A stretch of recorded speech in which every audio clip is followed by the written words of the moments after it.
Summer had dawned upon the island of Sodor, and many children had been let off from school for the summer break.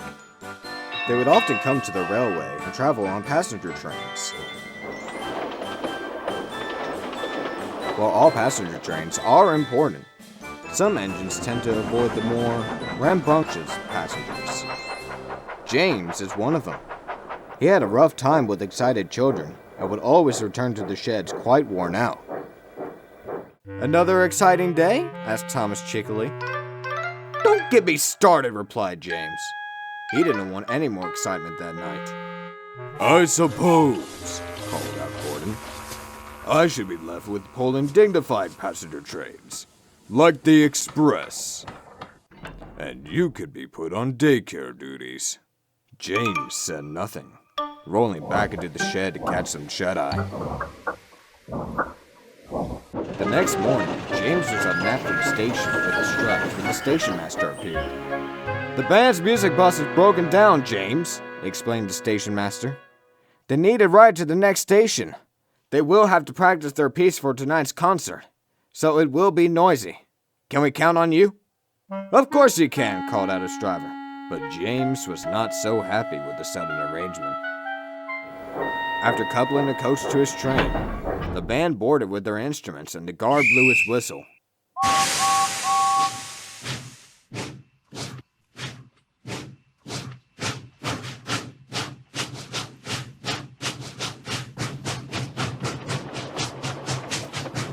Shortly after leaving Knapford, the band began practicing their music.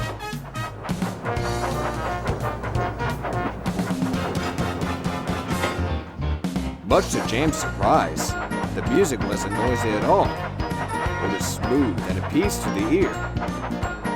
"No rough travels," reminded his driver. James made sure to make it a smooth ride, as well as the trucks who were also lost in the music.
Soon arrived at the next station, where the band got off and thanked James.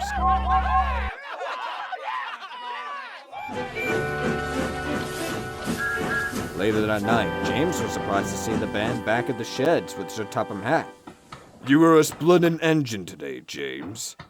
I brought these gentlemen here to give you a surprise." "We hadn't named the piece yet," explained the leader of the band. "But let's say your trip gave us an idea." James beamed when he heard the name of the musical piece. They then began performing the same song they had practiced before. The musical piece known as The Red Splendid Engine.